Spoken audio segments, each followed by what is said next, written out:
संध्याकाळी मस्त दाल मखनीचा बेत होता म्हणून त्याची तयारी सकाळीच केली.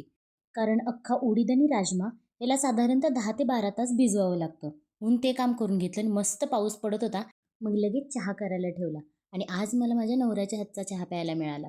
काही ग्रॉसरी शॉपिंग करायची होती म्हणून बाहेर गेलेलो, तर जवळच एक छोटंसं गार्डन होतं म्हणून तिथेही गेलो. मस्त संध्याकाळी वॉक वगैरे करून घेतलं.